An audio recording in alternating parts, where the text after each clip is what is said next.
The sound came first, a sharp, dry crack of glass against hardwood, followed by a silence so sudden it felt violent. The coffee mug had slipped from Linda Harper's hand and shattered at Richard Harper's feet, sending brown liquid crawling across the floor like a slow stain.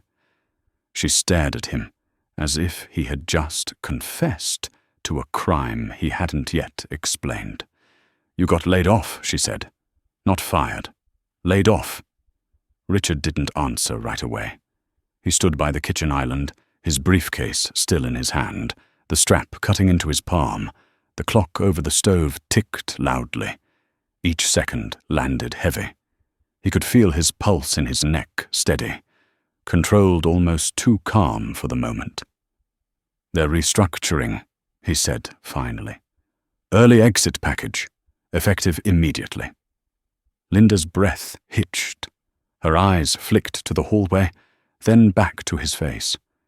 She nodded once too quickly, the nod of someone already rearranging the furniture in their mind, the nod of someone calculating.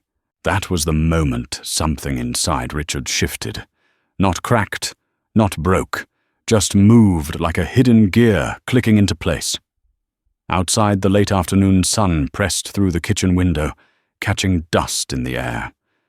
Suburban Ohio. Quiet street. Neighbors mowing lawns. Life continuing indifferent. Inside, the room felt smaller, tighter, as if the walls had leaned in to listen.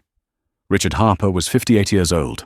For 3 decades he had lived by rhythm and restraint. Up at 6, coffee black. Tie knotted the same way every morning. A career built quietly in risk management, the kind of work no one noticed unless something went wrong. He had learned long ago that power didn't need to announce itself. Real power waited, watched, collected. Linda turned toward the sink, gripping the counter. She didn't cry. She didn't ask if he was okay. Instead, she said, "We need to talk about the accounts." There it was. Clean. Precise. No warm-up. Richard studied the back of her neck, the tight line of her shoulders. He had seen that posture before, not in moments of fear, in moments of resolve. "We'll talk," he said. "Later." Linda's phone buzzed on the counter. She glanced at it. Didn't pick it up. The screen lit up again. A name flashed briefly before going dark. Carol. Richard looked away first. The house had been quiet like this for months. Not the peaceful quiet of familiarity, but the brittle quiet of 2 people circling each other, careful not to collide. Linda had changed slowly the way fog creeps in without being noticed until visibility is gone. She spent more time out, wellness workshops, weekend retreats, lunches that stretched into dinners. When she was home, she was distant, polite, efficient, like a tenant preparing to move. Later that evening, Linda sat at the dining table with her laptop open, spreadsheets spread across the screen. Columns, rows, numbers without emotion. Richard watched from the doorway, unseen, the soft glow of the lamp outlining her profile. She looked younger when she was focused, sharper, dangerous in a quiet way. "How bad is it?" she asked without looking up. "Bad enough," Richard said. She finally met his eyes. For a split second, something flickered there. Fear. Then it was gone, replaced by something harder, something colder. "Did they say anything about your pension?" The word landed wrong. Too fast. Too soon. Richard shook his head. "Not yet." Linda exhaled slowly. She closed the laptop but didn't push it away. Her fingers rested on the edge like she might open it again at any moment. "I need some air," she said. "I'm going to call Carol." "Of course," Richard said. His voice didn't waver. She stood, grabbed her phone, and walked down the hall toward the bedroom, closing the door behind her with care. Not a slam. A seal. Richard waited, counted his breaths. In through the nose, out through the mouth. He reached into his jacket pocket and felt the smooth edge of his phone. Heavy. Solid. He had checked the law twice already. Ohio. One-party consent. Legal. Clean. He moved quietly. Years of hotel rooms and late-night flights had taught him how to walk without sound. He stopped outside the bedroom door, close enough to hear, far enough to stay unseen. The carpet muffled his steps. His heartbeat slowed. Linda's voice came through the door, low and urgent. "I told you this would happen, Carol. I told you." A pause. Then Carol's voice, tinny through the speaker, sharp with familiarity. "You didn't expect it this soon?" "I didn't expect it at all," Linda hissed. "This changes everything." Another pause. Richard could picture Carol perfectly. 56. Recently divorced. Always dressed like she had somewhere important to be. Always talking about what she deserved. "What about the timing?" Carol asked. Linda laughed once. A short, humorless sound. "Timing, he's months away." Months? And now this.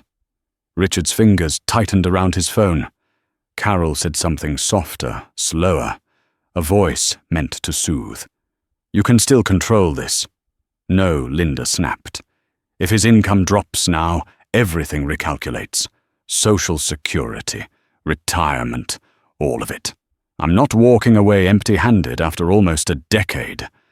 Richard closed his eyes. Almost a decade. Carol's voice came back firmer now. "You need to think long-term." "That's what I'm doing," Linda said. "That's all I've been doing." The words hung in the air, heavy with truth she didn't know she was confessing. Richard leaned his forehead briefly against the wall. The paint was cool, solid, real. He had built his life on quiet systems and delayed outcomes. He understood leverage. He understood thresholds. He understood that moments like this were not accidents. They were reveals. Behind the door, Linda kept talking. Her voice dropped, controlled, stripped of any softness. "I can't afford to be sentimental, Carol. Not now. Not at this age. Love doesn't pay medical bills. Love doesn't guarantee security." Carol murmured agreement. Richard stepped back slowly, the way one retreats from a ledge. His phone screen glowed faintly in his palm. Recording. Steady. Uninterrupted. Downstairs, the house hummed softly. The refrigerator kicked on. Somewhere outside, a dog barked. Normal life pressed on, unaware that something fundamental had just shifted under its feet. Richard returned to the living room and sat in his chair, the leather creaking under his weight. He stared at the dark television screen, his reflection faint but visible. Older. Grayer. Not broken. For the first time in months, his mind felt clear. He had said the words "I got laid off today" as a test. A simple sentence. 5 ordinary words. He had expected fear, maybe anger, maybe even comfort. What he hadn't expected was relief, calculation, exposure. Upstairs, the bedroom door opened. Linda came down a few minutes later, her face, carefully arranged eyes a little too bright. "Carol says we'll figure it out," she said, sitting beside him, her hand resting on his arm.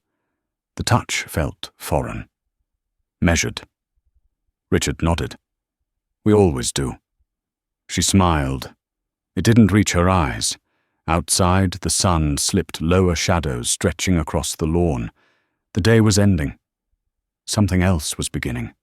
And Linda had no idea how much she had just revealed, or how carefully Richard had been listening. Richard slept less than 3 hours that night. Not because his mind raced, but because it didn't.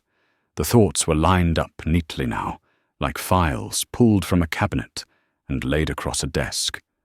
There was no panic in them, no anger, just sequence, cause and effect, timing. Linda lay beside him, breathing evenly, one arm draped across his chest as if to anchor him there.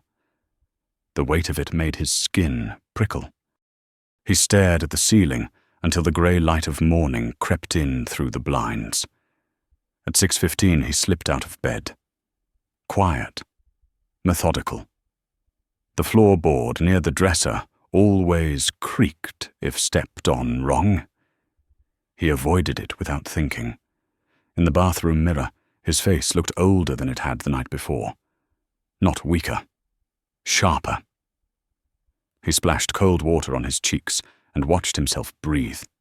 In, out, controlled. Downstairs, the house was still.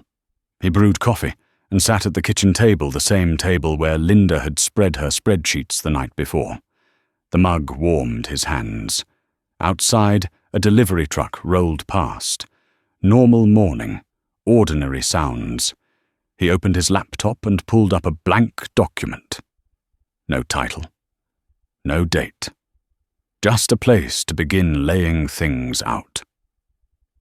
By 8, Linda came down, dressed for her yoga class, hair pulled back tight. She paused when she saw him at the table. "You're up early," she said. "Couldn't sleep." She nodded, poured herself tea, then glanced at the laptop. "You working already?" "Just organizing a few things." She studied his face. Something cautious passed through her eyes, like she was checking for cracks. She didn't find any. That unsettled her. "We should talk about next steps," she said lightly. "Budgets, contingencies." "We will." "When soon?" Linda hesitated, then leaned in and kissed his cheek. The gesture was practiced, familiar. It didn't land. "I'll be back around noon," she said. "Carol's meeting me after." Of course she is, Richard thought, but he only nodded. After Linda left, Richard closed the laptop and picked up his phone. He didn't call his lawyer yet. Not because he didn't need her, but because there was something else he needed first. Context. Confirmation. He drove downtown past the insurance firm's glass building, past the parking garage where he had parked every weekday for years. He didn't stop. He kept going, merging onto the highway, heading toward a small office complex, tucked behind a row of medical buildings. The sign read, "Miller and Associates. Family Law." Susan Miller was in her early 60s, silver haircut, clean eyes, sharp behind rimless glasses. She had the posture of someone who had spent decades listening to lies and deciding which ones mattered. When Richard sat across from her, he noticed she didn't rush him. "Tell me everything," she said. So he did. Not emotionally. Precisely. The layoff story, Linda's reaction, the phone call, the recording. He slid his phone across the desk and played a short segment. Susan listened without interrupting, her expression unreadable. When it ended, she leaned back slightly. "Ohio is a one-party consent state," she said. "You're clear on that front?" Richard nodded. "I checked." "Good. Now about the 10-year mark." She folded her hands. "People misunderstand it all the time. It's not about alimony. It's about social security, spousal benefits. If she divorces you after 10 years, she can claim based on your earnings record when she reaches eligibility. That's a lifetime consideration." Richard looked at the window. The traffic light outside turned red. Cars stopped. Lives paused. "She's waiting," he said. Susan didn't deny it. "She's positioning, and now she's scared." He smiled faintly. "That makes 2 of us." Susan's gaze sharpened. "Be careful with that instinct. Fear makes people reckless. She'll push. She'll test boundaries. If she thinks you're vulnerable, she'll try to secure more control." "What do you suggest?" "Not yet," she said. "Not today. Let her believe the version of events you gave her. Observe. Document. Timing matters more than speed." Richard stood to leave, feeling lighter and heavier at the same time. Back home, the house was empty. He walked through each room, slowly noticing details he hadn't paid attention to in years. The photo of Linda and Carol at a wellness retreat, arms linked, smiling wide. The framed certificate from Richard's company, recognizing 30 years of service. The closet door slightly ajar, Linda's clothes shifted subtly to one side. Evidence everywhere once you knew how to look. That afternoon, Linda came home flushed and energized, talking fast about breathwork and alignment, and Carol's new ideas about financial independence. Richard listened, nodding at the right moments. He made dinner. Pasta. Simple. Comforting. Linda ate quickly, distracted her phone face down, but never far from her hand. Later, as dusk settled, Linda stood by the window, arms crossed. "I've been thinking," she said. "Maybe this is an opportunity." "Opportunity," Richard echoed. "To rethink things. Our structure. How we handle money. Power dynamics. Power dynamics." The phrase sat between them, loaded. "You've always been the primary earner," she continued. "That puts pressure on you, and on us. Maybe this is a chance to even things out." Richard turned to her fully. Even things out, how she hesitated. "Maybe we should consider separating finances more clearly. Joint decisions. Transparency." "Interesting," he said. "Last night you wanted to talk about accounts. Today you want to separate them." Her jaw tightened. "I'm just trying to be practical." "So am I." The silence stretched. Linda's eyes narrowed slightly, searching his face again. Still no cracks. That unsettled her more than anger would have. That night she didn't touch him. Richard lay awake again, listening to the house settle. He replayed Linda's words, Carol's voice, Susan's measured warnings. Somewhere between midnight and morning, a decision formed. Not rash. Not emotional. Clean. The next day, Richard told Linda he had a meeting with Human Resources to finalize paperwork. She asked what time. He gave her one. Not the real one. Instead, he went back to Susan's office and began the process. Quietly. Methodically. Forms, disclosures, steps. Each signature felt like setting a stone in place. When he came home, Linda was waiting at the kitchen table. The same light, different air. "We need to talk," she said. Richard set his briefcase down. "About what? About us. About what you're not telling me." He met her gaze evenly. "What do you think I'm not telling you?" She leaned forward. "I think you're hiding something. Ever since yesterday, you've been too calm. People don't lose their careers and act like this." Richard took a breath. "People do, when they understand what's really happening." Her face went still. "What's that supposed to mean?" "It means," he said slowly, "that sometimes the thing you think is an ending is just a reveal." Linda stood abruptly. "Don't play games with me." "I'm not," Richard said. "But someone is." The words landed harder than he intended. Linda's face flushed anger, flashing through her composure. She opened her mouth to respond, then stopped. Her phone buzzed. Carol's name lit the screen. She looked at it. Then at him. A fraction of a second, too long. "I need to take this," she said.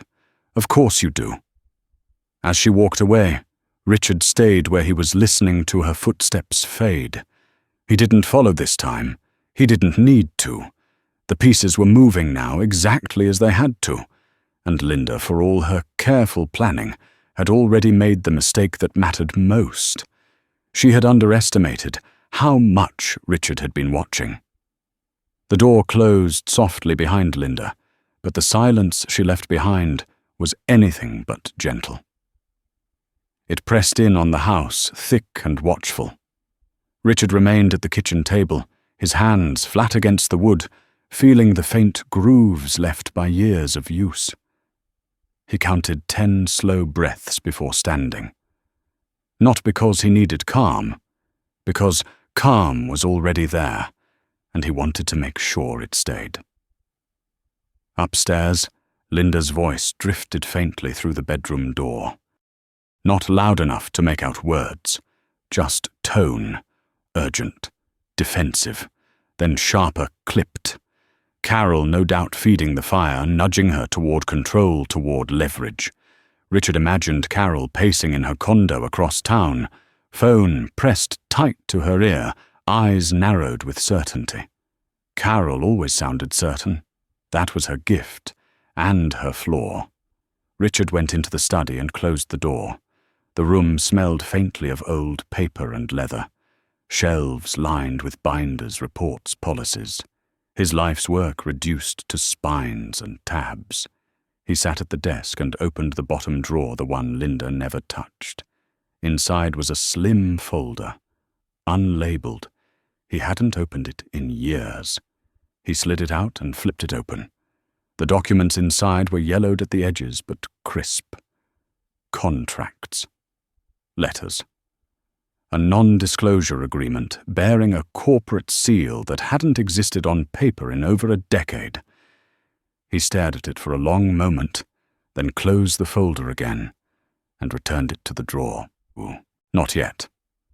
When Linda came back downstairs, her face was composed, but her eyes were bright in a way that had nothing to do with emotion and everything to do with adrenaline. "We need to be honest with each other," she said, standing across from him. "This half-truths thing isn't helping." Richard leaned back against the counter. "Honesty is overdue," he agreed. Her shoulders relaxed slightly. "Good. Then tell me what you're really dealing with. Severance, timeline, what you're not saying." He studied her carefully. Not with suspicion, with clarity. The woman he had married stood there, but layered beneath her was someone else now. Someone forged by years of quiet resentment and whispered advice. Someone who had learned to measure love by security. "The package isn't generous," he said, "enough to keep things stable for a bit." "How long is a bit? Longer than you think?" Linda frowned. That didn't satisfy her. She crossed her arms, weight shifting onto one hip. "Carol thinks you should negotiate. Push back." "Carol thinks a lot of things," Richard said mildly. That earned him a glare. "Don't dismiss her. She's been through this." "Exactly," he said. "She's been through it. And she came out believing everyone else should follow the same path."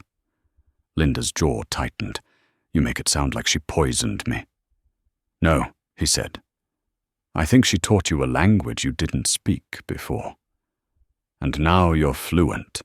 For a moment, it looked like Linda might cry. Instead, she laughed, sharp and brittle.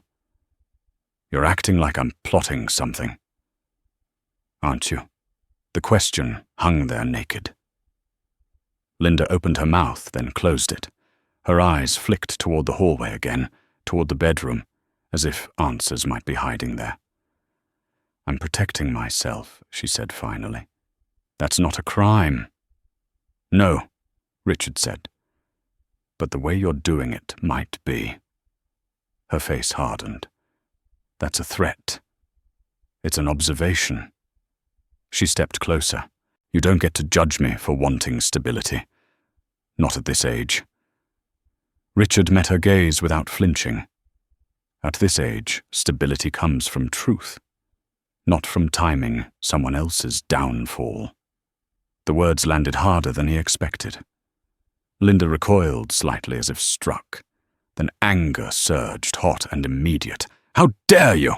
she snapped. "You think I want you to fail? You think I planned this?" Richard didn't answer. Silence was more honest than anything he could say. Linda shook her head, backing away. "This is what Carol warned me about. When men lose control, they get cold." "Cruel. Control," Richard repeated quietly. "Is that what you think this is about?" She turned away. "I'm going to stay with Carol tonight." "Of course you are." She grabbed her bag and keys, moving fast now, as if speed could outrun consequence. At the door she paused. "You're not the only one who can prepare, Richard." He nodded once. "I know." The door closed. The house exhaled. Richard didn't move for several minutes. He listened to the distant sound of Linda's car pulling away, the tires crunching on gravel, the engine fading. Only then did he allow himself to sit down. He pulled out his phone and scrolled through the recording again, not to listen but to look at the waveform. Solid, continuous, unbroken. Evidence wasn't about emotion. It was about integrity, about what could stand up when everything else collapsed. His phone buzzed, a message from Susan. "How did it go?" He typed back slowly. "As expected." "She's escalating," Susan replied almost immediately. "Good. Escalation creates mistakes." Richard set the phone down and stared at the darkened window. Outside, the streetlights hummed on, casting long shadows across the lawn. He thought about the man he had been 10 years ago, newly married, hopeful, believing that steady effort was enough to keep something whole. He understood now that effort without alignment only delayed the inevitable. Around 10, his phone rang again. This time it wasn't Susan. It was a number he hadn't seen in years.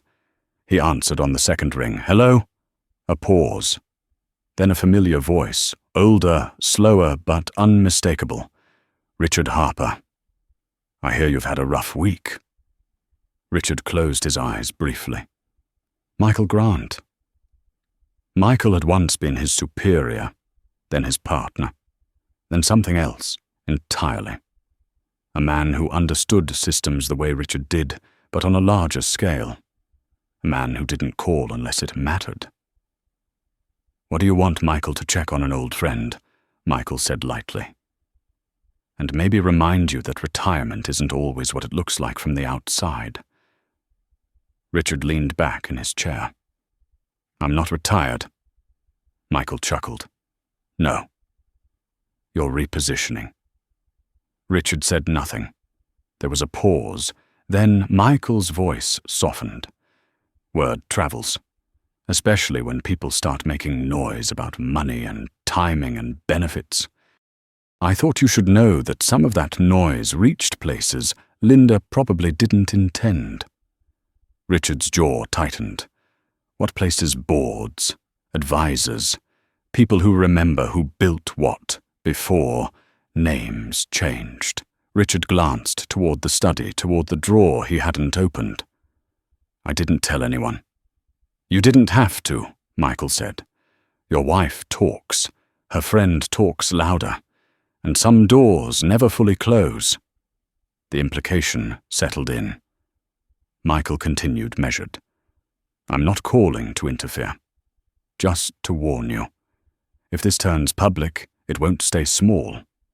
And there are people who will remember your role differently than Linda expects." Richard exhaled slowly. "Thank you." Michael hesitated. "One more thing. Whatever you think you're protecting, make sure it's worth the cost. Exposure cuts both ways." The line went dead. Richard sat in the dark, phone still in his hand. Outside, a car passed, headlights sweeping briefly across the room like a searchlight. For the first time since this began, he felt the weight of something larger than his marriage pressing in. This wasn't just about Linda, or Carol, or even the 10-year mark. It was about history's resurfacing, about power that had been quiet for a long time, being mistaken for absence.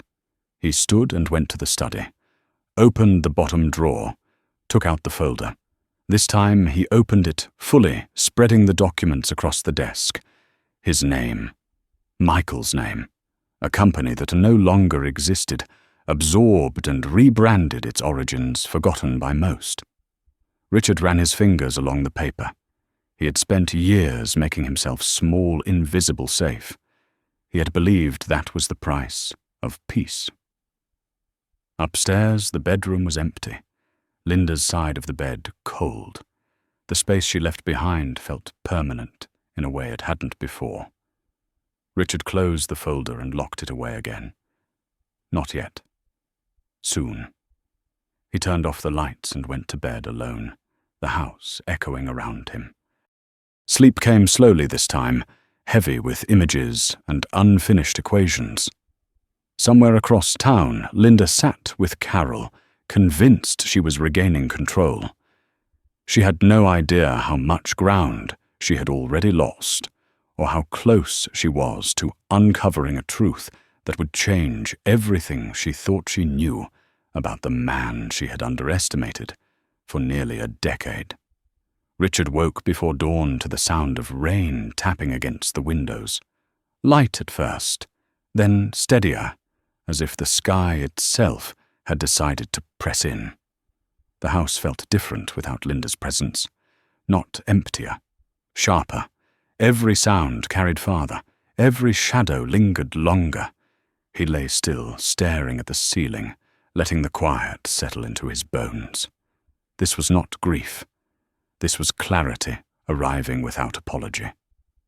By 7, his phone vibrated on the nightstand. A text from Linda. "I'll come by later to grab a few things. We need to talk." The words were neutral, almost polite, but he could hear the tension behind them. The need to regain footing. Control. He didn't respond. He showered, dressed, and left the house without turning on the radio. The rain had washed the streets, clean asphalt, dark and reflective traffic, slow and cautious. He drove toward downtown, but turned off early, heading instead to an older part of the city, where brick buildings leaned into one another like conspirators. A discreet sign marked the entrance to a private financial advisory firm, the kind that didn't advertise because its clients didn't need reassurance. Inside, the air smelled faintly of polish and paper. A woman at the front desk looked up and smiled with professional warmth. "Mr. Harper, they're ready for you." The conference room was small, understated. No view. No distractions. 2 men waited inside, both older than Richard, both dressed simply, deliberately. Men who had nothing to prove.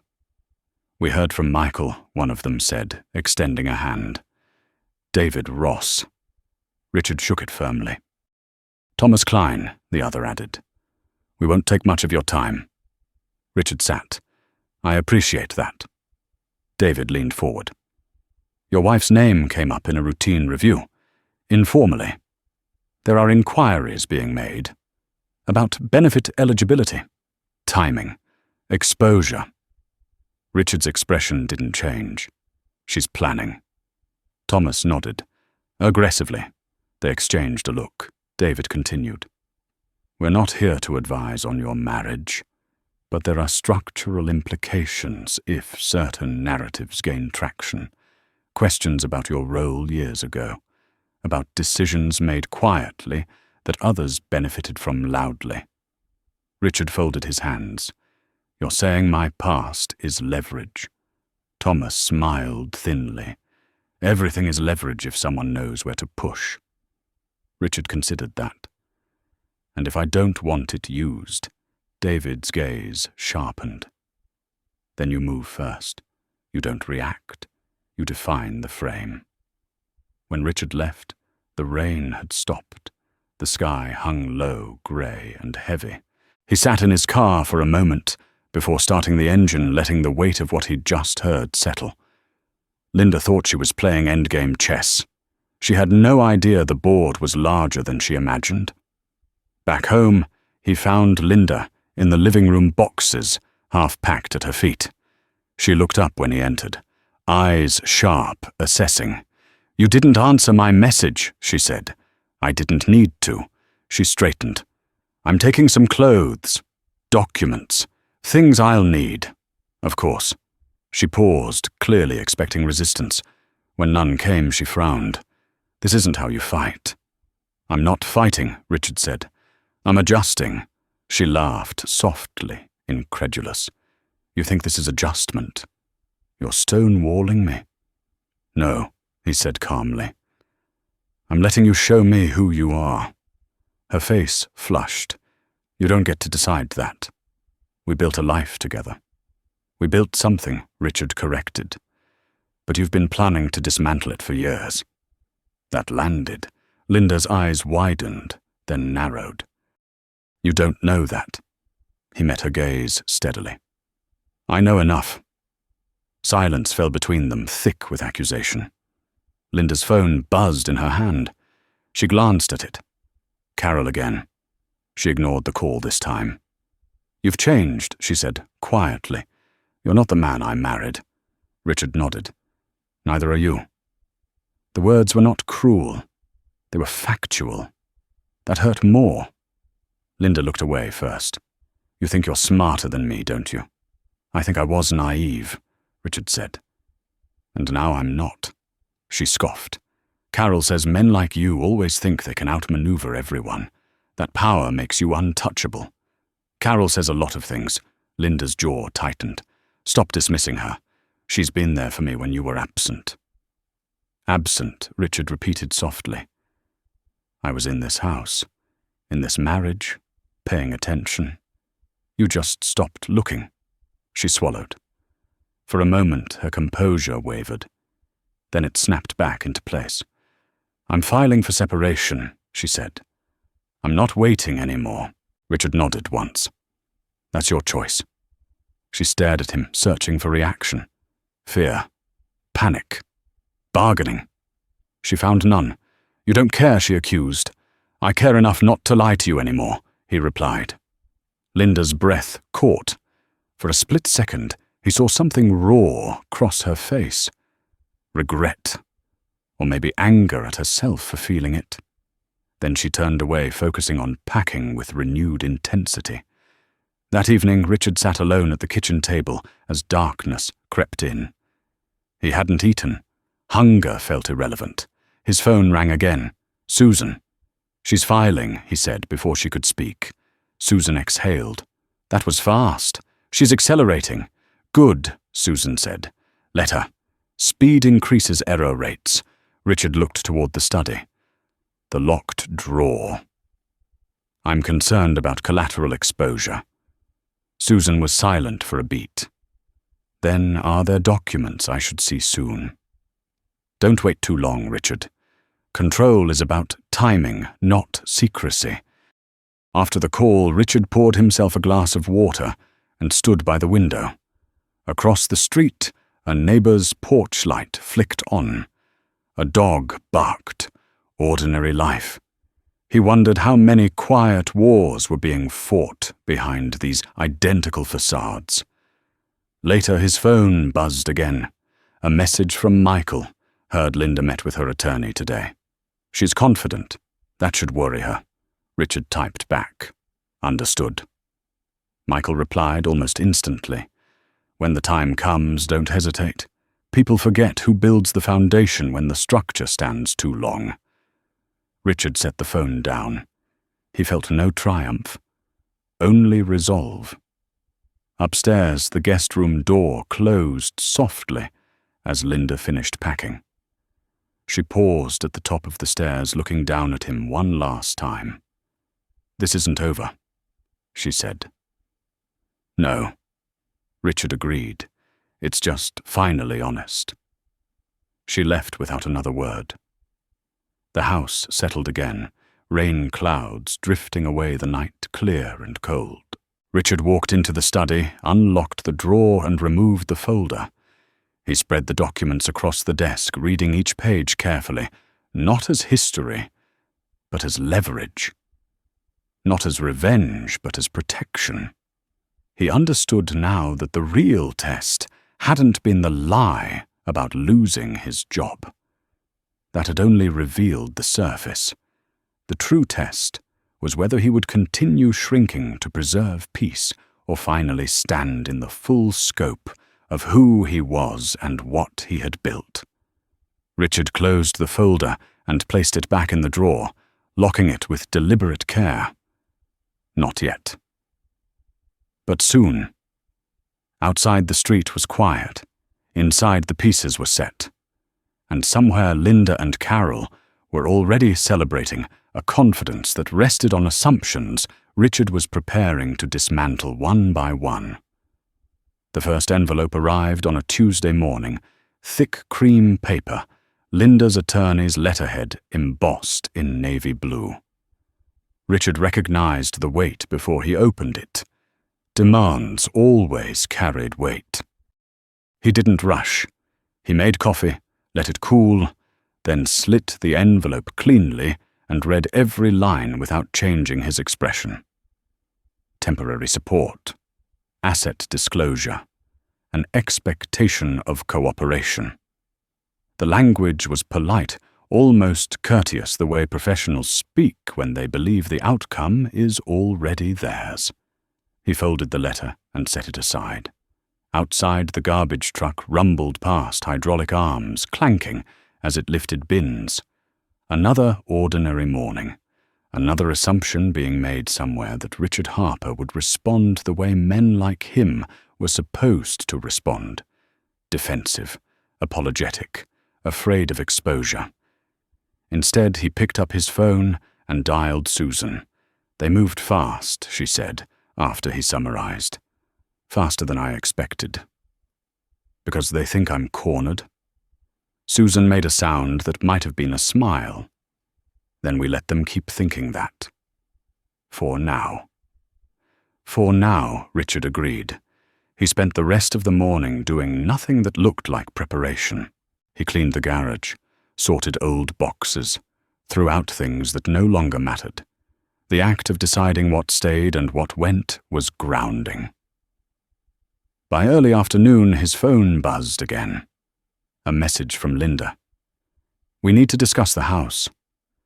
The tone was clipped, businesslike. Carol's voice filtered through Linda's fingers. Richard didn't reply.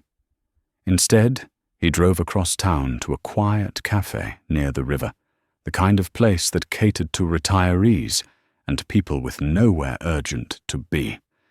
He ordered black coffee and sat by the window. 10 minutes later, a man slid into the chair across from him without asking. Michael Grant looked older than he had the last time they'd stood in the same room. Thinner, sharper around the eyes. He didn't waste time on pleasantries. They're pressing hard, Michael said, which tells me they don't know what they're dealing with. Richard stirred his coffee once. Linda thinks this is a domestic negotiation. Michael snorted softly. Domestic doesn't stay domestic when money and legacy are involved. They sat in silence for a moment, watching the river move, slow and steady. Michael leaned back. I heard Carol's name again. Richard's eyes lifted. From where? From a compliance audit that wasn't supposed to involve her. Turns out she's been talking. To advisors, to planners, to anyone who will listen. She likes to sound informed. That doesn't surprise me. Michael studied him. You were quiet for a long time, Richard. People forget why. Because I wanted peace. Michael nodded. And now I want truth. Michael's gaze sharpened. Then you'll need to decide what you're willing to let burn. Richard thought of the folder in his study. The names, the signatures, the structure he had helped design decades ago before stepping back, before choosing anonymity over recognition. I don't want to burn anything unnecessarily. Michael smiled thinly. No one ever does, but fire has a way of spreading when people underestimate it. That evening, Linda came by unannounced. Richard heard her car before the doorbell rang, the familiar engine sound pulling into the driveway like muscle memory. He opened the door before she could knock. She stepped inside, eyes scanning the room. Half the house already felt different. Emptier. Not abandoned. Curated. We need to talk, she said again, as if repetition would force the outcome.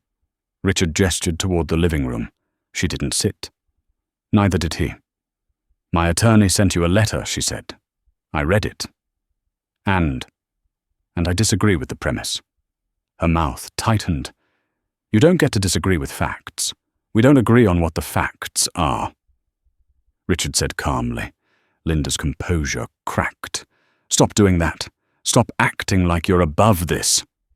"Above it?" He shook his head. "I'm in it. I'm just not panicking." She took a step closer. "Carol says this is typical. Men like you think silence is power." "Silence is observation," Richard replied. "Power comes later." Her eyes flashed. "You sound like you're threatening me. I'm explaining myself." She laughed, sharp and bitter. "You've changed. Completely." He met her gaze steadily. "Or you're finally seeing me without the assumptions." Linda opened her mouth to retort, then stopped. For a brief moment, something like doubt crossed her face. She pushed it away. "I'm entitled to security," she said. "I gave you nearly 10 years of my life." "And I gave you mine," Richard said quietly. "That doesn't make either of us an asset." Her breath hitched. "You're saying I used you. I'm saying you started measuring our marriage by what you could extract from it." That did it. Her control snapped. "You think I'm some kind of predator I stayed when things were dull, when you were absent, when everything revolved around your work and your routines." Richard didn't interrupt. He let her words burn themselves out. When she finished breathing hard, he said, "I worked so we would be safe, so we wouldn't have to count every dollar at this age. I thought that was partnership." Linda's eyes glistened, but her voice stayed sharp. "And I thought love meant choosing each other, not hiding behind spreadsheets and silence." They stood there, the distance between them, charged with years of misunderstanding. Finally, Linda looked away. "My attorney expects a response by Friday," she said.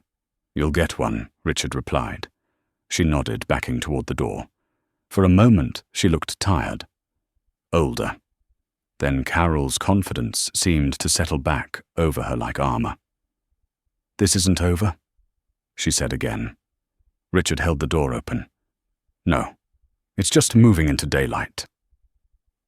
After she left, Richard locked the door and stood there for a long moment, listening to the echo fade.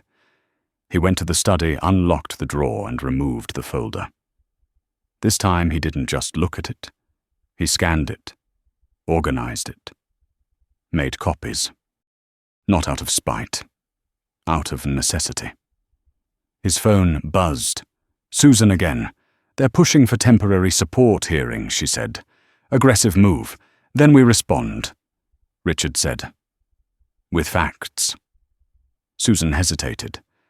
"Are you ready to disclose everything?" Richard looked at the documents spread before him. The truth had weight. Consequences? It always did. "Yes." There was a pause. Then Susan said, "Good.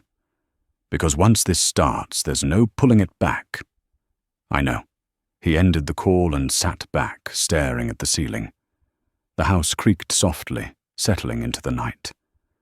Somewhere across town, Linda was likely with Carol, rehearsing confidence, counting on assumptions that had served them so far. They still believed Richard was a man who would shrink to keep the peace. They still believed his calm was weakness, his silence confusion. They were wrong. Richard closed the folder and slid it back into the drawer, locking it with finality. The next move wouldn't be quiet. It wouldn't be hidden, and when it came, it would change the shape of the story in ways Linda and Carol could never have predicted. The hearing notice arrived by email just after midnight, stamped with a date that sat uncomfortably close. Temporary support, financial disclosures, a courtroom downtown that smelled like old wood and impatience. Richard read it once, then again, noting the details, the assumptions embedded between the lines. Linda was forcing daylight. She believed daylight favored her. He slept anyway. Deep, uninterrupted. When morning came, it came clean. By 8, Susan was on the phone. "They want speed," she said. "They're banking on urgency to tilt leverage." "Then we slow the room," Richard replied. Susan paused. "That's not how temporary hearings usually go. It is if the frame changes." She exhaled. "You're ready to open the box." Richard stood at the study window, watching a jogger pass, breath puffing in the cool air. "I'm ready to tell the truth in the right order." The courthouse loomed low and wide limestone, worn smooth by decades of footsteps. Inside, the air carried the hush of people rehearsing stories. Richard sat at the counsel table, in a grey suit he hadn't worn in years, the fabric familiar grounding. Linda entered with her attorney, chin-lifted posture tight. Carol followed a step behind, eyes scanning the room, as if it were a stage she knew well. Linda didn't look at Richard at first. When she did, it was quick. Assessing. She nodded polite, as though this were a business meeting she intended to win. The judge entered. Proceedings began. Words stacked on words. Linda's attorney spoke of stability, expectation, contribution. He painted a picture of a man nearing retirement who had pulled the rug out from under a spouse who had planned her future around shared promises. He asked for temporary support, commensurate with a lifestyle already established. Susan stood slowly when it was her turn. She didn't rush. She didn't raise her voice. She said, "Your Honor, before we discuss numbers, we need to discuss narrative." The judge's eyebrow lifted. "Go on." Susan glanced at Richard, then back to the bench. "The petitioner has presented this as a sudden collapse of income. That is inaccurate. Mr. Harper didn't lose his earning capacity. He accepted a restructuring exit with deferred compensation components that are not reflected in the petitioner's filings because they were not requested. Additionally, the timing of this filing intersects with eligibility considerations unrelated to support." Linda's attorney objected. "Speculation." Susan nodded. "We can substantiate." She turned to Richard. "Mr. Harper." Richard stood. He felt the room lean toward him, curiosity sharpening. He spoke evenly. "I was asked to step aside as part of a corporate consolidation. The terms include consulting retainers, equity vesting schedules, and advisory roles that activate post-transition. None of that reduces my capacity to support myself." The judge held up a hand. "And your spouse, Richard, met the judge's gaze. My spouse has been preparing for this filing, based on a 10-year threshold that affects federal benefits eligibility. Not alimony, Social Security spousal benefits. That threshold has been the primary driver of timing." A murmur rippled through the room. Linda's face went pale, then flushed. Carol shifted in her seat. Linda's attorney stood. "Objection? Relevance." Susan stepped in. "Relevance goes to intent, Your Honor. The court is being asked to grant temporary support on the premise of sudden hardship. The evidence will show this action was planned, independent of hardship, timed to maximize future benefits." The judge leaned back, fingers steepled. Evident Susan nodded once. "Communications, financial planning notes, and testimony." The judge looked at Linda. "Mrs. Harper." Linda's mouth opened, closed. She glanced at Carol. Carol's lips pressed thin. "I was seeking advice," Linda said finally. "Anyone would, at my age." The judge's gaze sharpened. "Advice is one thing. Strategic timing is another." Susan didn't press. She didn't need to. She sat down. The judge ruled narrowly. Temporary support deferred pending fuller disclosures. A review scheduled. The gavel tapped once. The room exhaled. In the hallway, Linda confronted Richard. "You blindsided me." He kept his voice low. "You forced speed. Speed exposes structure." Carol stepped forward, anger flashing. "This is manipulation." Richard looked at her for the first time. Directly. Calmly. You taught Linda to see marriage as an extraction problem. That has consequences. Carol scoffed. Don't pretend you're innocent. I'm not pretending, Richard said. I'm prepared. Linda's attorney pulled her aside, whispering urgently. Linda's eyes flicked between them, the confidence she'd worn like armor, now visibly dented. Outside, Susan caught up to Richard. That landed harder than I expected, because they thought the room belonged to them. Susan hesitated. There's more, isn't there? Richard nodded. But not yet. That evening Michael called. You changed the weather. Richard sat at his kitchen table, the same place where the lie had begun. I told the truth. Michael chuckled softly. Truth is a lever when you know where to place it. Carol is rattled. She made calls after the hearing. Too many. Richard's jaw tightened. To whom advisers who remember her from before, from her own divorce. There are texts, timelines. If this escalates, she becomes part of the record.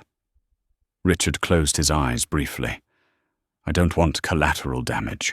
Michael's voice cooled. Then choose your next move carefully, because others may not. The next days moved in a strange rhythm. Linda sent messages that alternated between conciliatory and sharp, requests for mediation, accusations of ambush. Carol stayed silent, which worried Richard more than noise would have. Silence meant calculation. Susan reviewed documents late into the night. This is deeper than a domestic dispute, she said over the phone. If we open this fully, it touches prior corporate structures. Old boards. Old decisions. I know, Richard said.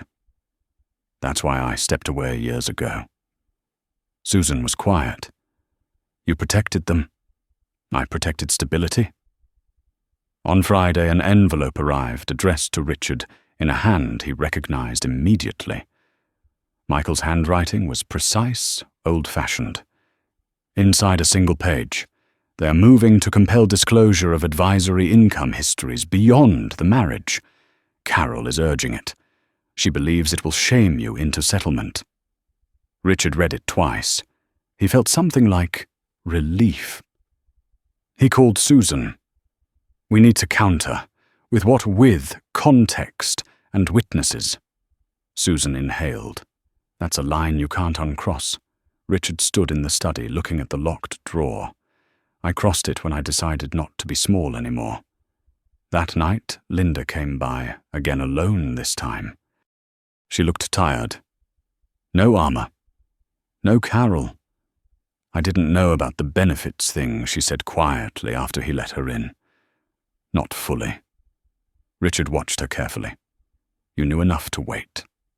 She nodded, tears pooling. Carol said it was smart, that everyone does it. Everyone doesn't make it their marriage. Linda swallowed. I didn't mean to turn us into numbers. But you did. She looked at him, searching. Are you trying to destroy me? Richard shook his head. I'm trying to stop being destroyed. They stood there, the truth heavy between them. Linda wiped her eyes. I want mediation. Richard considered. Mediation only works when both sides are honest. She nodded. I can be. He didn't answer immediately. Outside, a siren wailed and faded. Time moved forward, indifferent. I'll consider it, he said at last, after full disclosure. Linda flinched. All of it. All of it. She nodded, once defeated. Okay. After she left, Richard went to the study and unlocked the drawer. He removed the folder and placed it on the desk. The name stared back at him, familiar, loaded. He picked up the phone and dialed Michael. It's time, Richard said. Michael didn't ask what he meant. I'll make the calls. When Richard ended the call, the house was quiet again. But the quiet was different now. Not brittle. Purposeful. The next phase wouldn't be about who demanded more or who moved faster. It would be about who could stand when the full shape of the truth came into the light. The mediation room was smaller than the courtroom and somehow heavier. No bench, no gavel, just a long table, neutral walls, a clock that ticked too loud for comfort. Richard arrived early and chose a seat near the window, where daylight cut across the table in a hard, clean line. He placed his phone face down, hands folded posture, easy. The calm, unsettled people more than anger ever did. Linda came in with her attorney and stopped short when she saw him. She looked different today, less composed, more careful. Carol was not with her. That absence spoke volumes.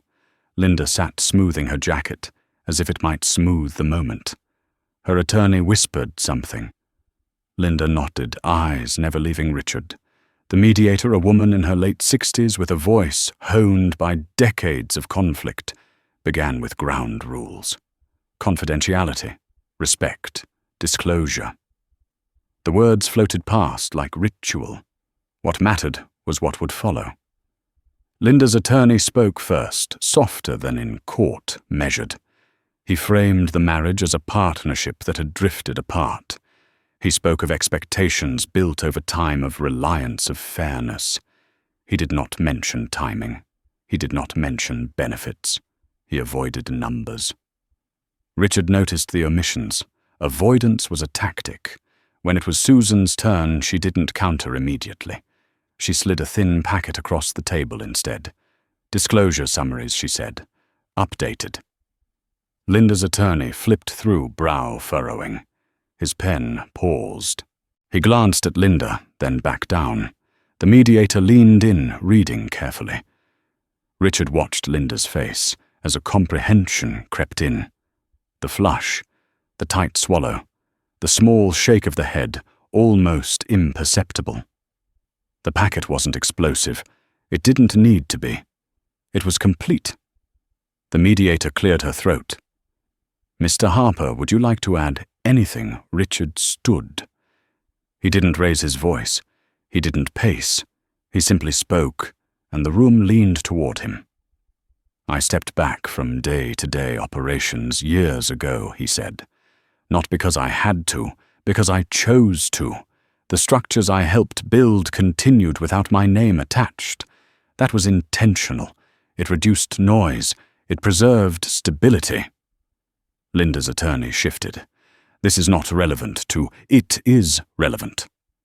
Richard continued, eyes on the mediator, because the narrative presented assumes dependency created by withdrawal. That's inaccurate. What changed wasn't income. It was intent. The mediator held up a hand to pause the interruption. Go on. Richard nodded. I accepted an exit that appeared smaller on paper because it deferred and distributed compensation across advisory and equity channels. Those channels were disclosed. They were not hidden. What was hidden was the plan to file based on a federal threshold unrelated to support. That plan existed independent of any hardship. Linda's lips parted. She looked down at the table. Her attorney leaned in, whispering urgently.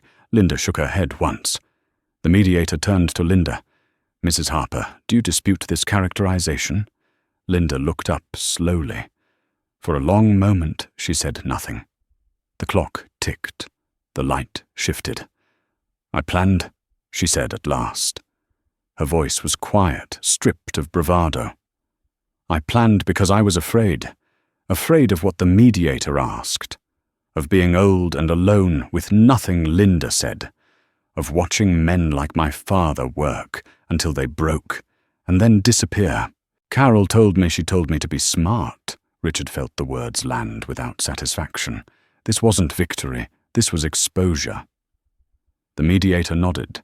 Planning is not illegal, but intent matters, and timing matters. Linda's attorney exhaled, shoulders sagging slightly. He knew where this was going. Susan spoke then gently. We're not here to punish fear. We're here to prevent opportunism. Carol's name hung in the air like smoke. Linda lifted her head. She didn't look at Richard when she spoke. I didn't know how to stop once I started. Every conversation became about contingencies, exit strategies. I stopped talking about us. The mediator leaned back. Then let's talk about resolution. They broke into caucus. Richard sat alone with Susan. She studied him closely. You didn't pull the trigger. He shook his head. I didn't need to. Across the hall, Linda's voice rose and fell behind a closed door. Not anger, strain, fatigue. When they reconvened, the air felt different, thinner, cleaner. The mediator outlined terms, a clean split of the house equity, no temporary support, no claims on future federal benefits, mutual non-disparagement, confidentiality. A clause that required Carol Simmons to be named in disclosures related to planning advice should any party later claim undue influence. Linda's attorney blinked. That clause is non-negotiable, the mediator said calmly. It protects both parties. Linda stared at the paper. Carol's shadow lengthened, and then cracked. She swallowed. I'll sign, she said. Her attorney leaned in. Linda, I'll sign, Linda, repeated firmer now. She looked at Richard for the first time that day. Really looked. You win. Richard didn't respond. Winning was the wrong word. When the papers were signed, the mediator stood and thanked them. The room emptied quietly. In the hallway, Linda lingered while her attorney stepped away to make a call. I didn't think you were capable of this, she said softly. Richard considered. I didn't think you were, either. She winced. That's fair. A beat passed. Linda spoke again. Carol's been calling. A lot, I imagine, Richard said. She thinks I betrayed her. Linda laughed without humor. She taught me to betray myself. Richard nodded once. That happens? They stood in silence. Linda straightened. Take care of yourself, she said. Not as a line, as a concession. You too. After she left, Susan exhaled slowly. That went better than expected. Because it wasn't about pressure, Richard said. It was about alignment. Susan studied him. You know this doesn't end with her. Richard looked out the window. No. It ends with the truth finishing its work. That evening, Michael called. Carol is panicking. Richard closed his eyes briefly. What does she want to distance herself? She's already calling this a misunderstanding. She's forgetting texts existed. Michael's tone hardened. They do. Richard thought of Linda's face when the packet crossed the table. Fear stripped of strategy. I don't want her ruined. Michael sighed. Intent matters, but consequence still follows. The next morning, an email arrived from Carol. Subject line, we need to talk. No greeting, no apology, just urgency. Richard forwarded it to Susan without comment. At noon, another email, then a voicemail. Carol's voice trembled, the certainty gone. Richard deleted it without listening to the end. He drove that afternoon to the River Cafe again. Same seat, same view. He ordered coffee and watched the water move. The world didn't pause for private reckonings. It never did. Michael joined him a few minutes later. You chose restraint, he said. Richard stirred his coffee. I chose proportion. Michael nodded. That's rarer. They sat in silence. Finally, Michael spoke. Boards are asking questions, old ones, the kind that reopen stories people thought were settled. Richard met his gaze. Then it's time they remembered the whole story. Michael smiled faintly. I thought you'd say that. As evening settled, Richard returned home. The house felt different now. Not resolved. Honest. He unlocked the study drawer and removed the folder one last time. He didn't spread the papers. He placed them neatly into a secure envelope and locked them in a safe. Not as a weapon, as a record. His phone buzzed, a message from Linda. "Thank you for not destroying her." Richard read it, then set the phone down. Outside, the streetlights came on. Inside, the quiet held. The mediation had ended the marriage on paper. What came next would test something larger: influence, accountability, the reach of advice whispered in the dark. Richard knew the next move wouldn't belong to him alone. It would belong to the truth, moving through systems that preferred it, stayed buried. Carol Simmons did not ask for forgiveness. She asked for time. The voicemail arrived just after dawn, her voice unsteady, the confidence that once wrapped every word now frayed. Richard listened to the first half and stopped it before the end. He didn't need the plea. He understood the pattern. When leverage fails, people reach for delay. By 9, Susan called. Carol's counsel reached out, she said. They want a meeting, not mediation, damage control. Richard stood at the study window watching the mail truck pause at the curb. They're late. They know it. Susan replied. That's why they're loud. An hour later, an email from a compliance firm landed in Richard's inbox, formal and carefully phrased. A request for context, advisory relationships, communications that may have influenced financial planning recommendations. The message was copied to multiple recipients, boards, not courts. This wasn't about divorce anymore. This was about narratives that could not survive daylight. Richard forwarded the email to Michael without comment. Michael called within minutes. It's moving faster than I expected. Because Carol couldn't stop talking, Richard said. Michael exhaled. She thought proximity equaled protection. It never does. At noon, Richard drove downtown, not to the cafe this time, but to a quiet office tower with mirrored glass and a private elevator. The lobby was hushed, the kind of place where people whispered out of habit. The receptionist greeted him by name and directed him upstairs. The conference room was larger than the mediation space, longer, brighter. 4 people waited. 2 advisors. 1 compliance officer. 1 woman. Richard hadn't seen in years, hair now silver, posture still exact. Elaine Porter, former board chair, former ally. Elaine stood when he entered. Richard Harper, she said. You look the same. You don't, Richard replied gently. You look relieved. Elaine smiled thinly. That depends on what you say next. The compliance officer cleared his throat. We're reviewing advisory influence related to benefit timing strategies.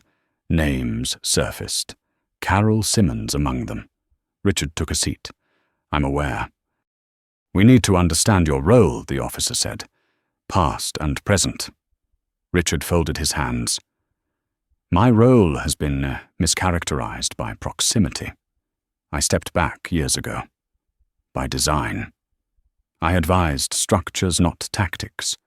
I never counseled personal extraction strategies tied to marital thresholds.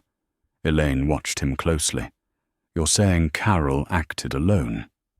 Richard met her gaze. I'm saying Carol acted loudly, and people mistook volume for authority. One of the advisors leaned forward. There are messages, not from you, from Carol, framing advice as consensus, as best practice. That's how influence works when accountability is diffuse, Richard said. It borrows credibility. Elaine nodded slowly. The room shifted, not toward judgment, toward alignment. What do you want? The compliance officer asked.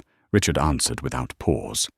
Accuracy, proportion, and a record that distinguishes counsel from coercion.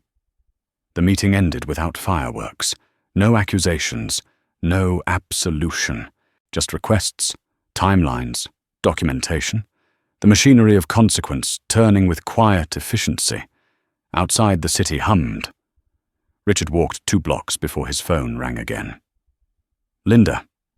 "I heard from Carol," she said. "She's frantic. I imagined." She paused. "I told her I couldn't help." Richard stopped walking. "Thank you." "I didn't do it for you," Linda said. "I did it because I finally saw what she does to people." He nodded, though she couldn't see him. "That's how it starts." That evening, Carol's attorney sent a formal request for a private conversation, without Susan present. Richard declined politely. The reply came fast, edges sharp, threats dressed as concerns, reputational risk, public misunderstanding. Richard read it once and archived it. Michael called later, voice low. "Boards are asking Elaine to testify internally." Richard closed his eyes briefly. "She will." She already agreed. Silence settled between them, heavy with implication. Michael spoke again. "You should know something else. The old company? The one everyone forgot? It's back in conversation." Richard felt the weight of it. He had expected this. Not today, but soon. They're rewriting history. Michael chuckled softly. They always do, when the author stops correcting them. The next morning, Richard found an envelope slipped under his door. No stamp, no return address. Inside, a single page printed from an email chain. Carol's words, explicit, calculated, advising timing, framing extraction as prudence.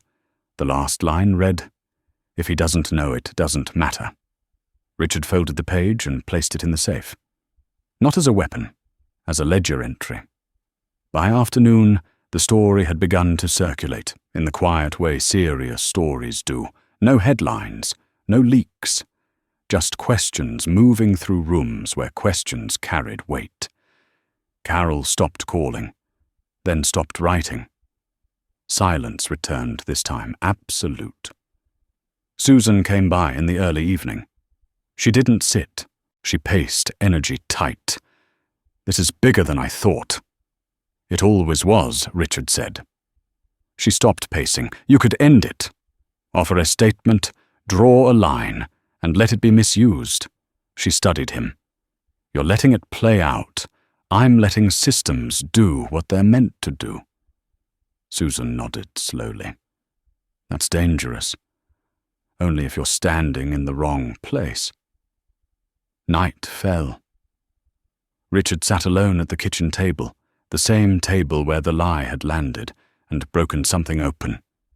He poured a glass of water and didn't drink it. Outside, a neighbor laughed on a porch. A screen door slammed. Life continued. His phone buzzed. A text from Elaine. "Thank you for your restraint," he typed back. "Thank you for your memory." A few minutes later, another text. "We may need you to speak. Not publicly." "Precisely." Richard set the phone down. He knew what that meant. The reveal would not be a confession. It would be a correction. He walked into the study and opened the safe. The envelope sat inside, neat, final. He didn't remove it. He closed the door and turned the lock. Upstairs, the bedroom was still half empty. Linda's side bare. The absence no longer a wound. A fact. Richard went to bed early. Sleep came in pieces. Images surfaced. Old meetings, early mornings. Decisions made quietly, then erased from memory by convenience. He woke before dawn. Again, not anxious, not eager. Ready. In the grey light, his phone chimed. A calendar invite from Elaine. Subject line, internal review session. Attendees listed by initials only. Richard accepted without hesitation. Somewhere across the city, Carol Simmons sat alone, watching her influence evaporate, realizing too late that borrowed authority collapses the moment its source stands up. She had mistaken silence for absence, patience for weakness. She had never learned the difference. Richard stood at the window as the sun lifted pale and deliberate. The next chapter would not be loud, it would be exact. And when the truth finally took its place in the record, it would not feel like a twist. It would feel like something that had always been there, waiting for the right moment to be acknowledged. The review session was scheduled for 9 sharp, but Richard arrived 15 minutes early. Old habit. Old discipline. The building was quiet at that hour, elevators humming softly polished floors, reflecting ceiling lights that hadn't yet decided whether they were needed. He signed in without comment and was escorted to a smaller conference room than he'd expected. No stage, no audience, just a table, a screen, and people who knew how to listen without reacting. Elaine Porter was already there, seated at the far end, hands-folded expression, neutral. 2 compliance officers, 1 external auditor, a legal observer whose job was not to speak unless something went very wrong. No Carol. That absence was deliberate. Richard took his seat. The door closed, the room sealed. Elaine began without preamble. We're here to correct the record, not to assign blame theatrically, not to protect reputations unnecessarily. Accuracy is the objective. Richard nodded once. The auditor spoke next. We've reviewed advisory communications linked to benefit timing strategies over the past decade. Patterns emerged. One name appears consistently as an amplifier. Carol Simmons. No one looked surprised. Elaine turned to Richard. Your name appears in proximity, but not authorship. We need clarity on that distinction. Richard leaned back, slightly hands open on the table. Years ago, I helped design structural frameworks, governance, risk insulation. I stepped away from implementation because implementation attracts attribution. That was intentional, the compliance officer interjected. And Carol attached herself to proximity, Richard said calmly. She borrowed language, she borrowed context. She never had authority, but she spoke as if she did. Elaine studied him. Why didn't you correct it sooner? Because at the time it didn't matter, Richard replied. Influence without leverage collapses on its own. I underestimated how long borrowed credibility could last when repeated often enough. The auditor tapped his pen. There are communications suggesting she framed advice as consensus, implying endorsement from unnamed senior figures. Richard nodded. That's the risk of silence. People fill it with their own names. The legal observer finally spoke. At what point did you become aware that her advice crossed from general planning into coercive timing? Richard didn't answer immediately. He chose his words carefully. When it entered my marriage. The room stilled. Elaine's gaze softened slightly. Say more. Richard met her eyes. My wife began planning an exit based on federal benefit thresholds, not on the state of the relationship. The advice she received was framed as prudence. It was opportunism. That's when silence stopped being neutral. The compliance officer nodded slowly. That aligns with the timeline we're seeing. Elaine folded her hands. This review will result in a formal finding. Carol Simmons will be named as an unauthorized advisor, exerting undue influence. There will be consequences. Richard didn't react. Elaine continued. There will also be questions about the structures you helped build, not accusations. Questions. You'll be asked to provide context. Richard expected this. I will. The auditor glanced up. Some may interpret this as a delayed assertion of authority. Richard's voice was steady. Authority doesn't need asserting. It needs documenting. The meeting ended quietly. No raised voices, no dramatic conclusions, just a shared understanding that something had been corrected and something else had begun. In the elevator down, Elaine stood beside him. She didn't look at him at first. When she did, her expression was unreadable. "You could have stepped in years ago," she said. Richard watched the floor numbers tick by. "I chose not to. And now it matters." Elaine nodded once. It always does eventually. Outside, the morning had warmed. The city moved faster now, unaware of the recalibrations happening behind glass walls. Richard walked 2 blocks before his phone rang. "Susan." "It's done," she said. "They're issuing findings. Carol's counsel reached out to mine an hour ago. They're asking about exposure." Richard closed his eyes briefly. "I won't engage directly." "Good. Let them talk to the system." There was a pause. Susan's voice softened. "Linda called me." Richard stopped walking. "What did she want to thank you? And to ask if this ends with Carol losing everything?" Richard thought of Carol's early certainty, her borrowed confidence, the way she had taught fear to sound like strategy. "It ends with the truth being placed correctly," he said. "What happens after isn't mine to manage." Susan exhaled. "You're handling this differently than most." "I spent years watching how people misuse urgency," Richard replied. "I won't join them." That afternoon, an internal memo circulated through channels Richard no longer officially occupied, but still understood intimately. The language was precise. Unauthorized advisory conduct, misrepresentation of consensus, breach of ethical guidelines.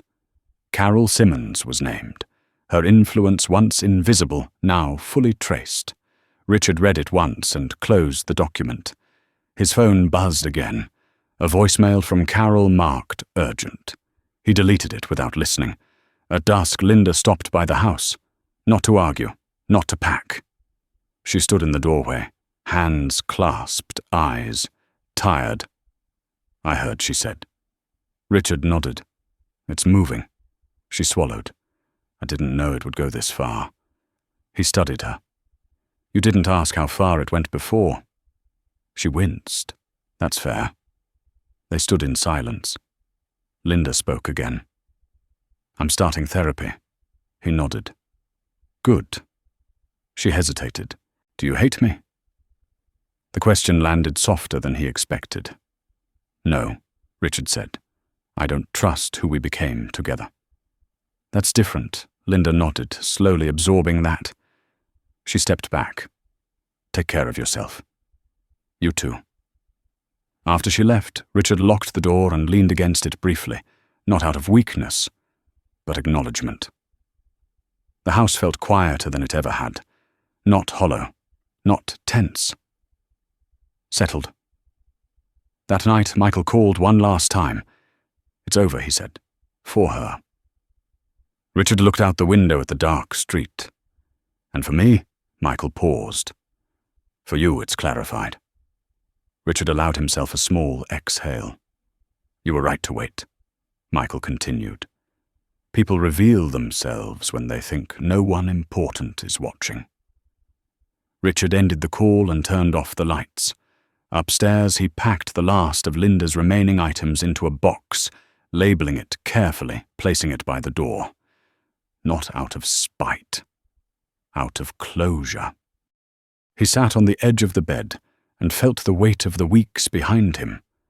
The lie that started it. The truth that finished it. Somewhere in between, something larger had shifted. Not just a marriage, not just a friendship. A pattern. Richard lay back and closed his eyes. Tomorrow would bring paperwork, final signatures, the quiet administration of endings. But tonight there was nothing left to prove. Carol Simmons had mistaken influence for authority and timing for wisdom. Linda had mistaken security for love. And Richard had learned that silence, when used too long, teaches the wrong people the wrong lessons. As sleep finally took him, one thought settled clear and unburdened.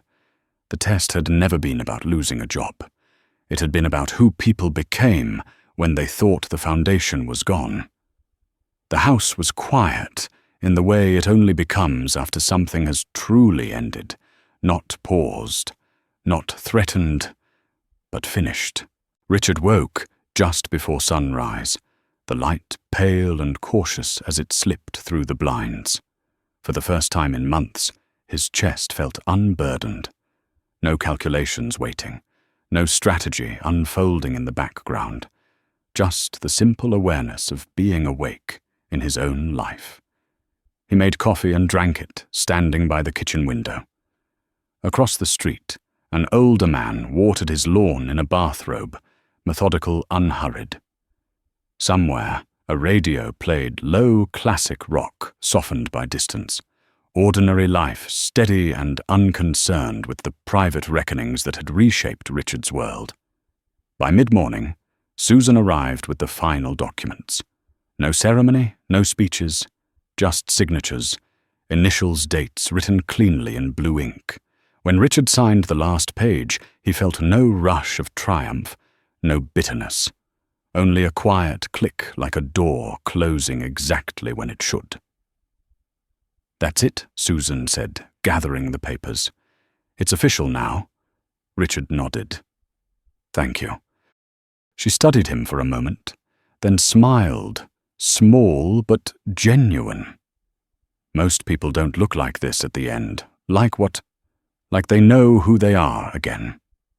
After she left, Richard walked through the house room by room. He didn't linger, didn't touch things unnecessarily. The guest room where Linda had slept during those final weeks was bare. Now the bed neatly made the closet empty. He opened the windows, letting fresh air move through, carrying away the faint scent of someone who no longer belonged there. In the study, he opened the safe one last time. The envelope lay inside unchanged. He removed it, not to read it again, but to acknowledge it. The record, the truth.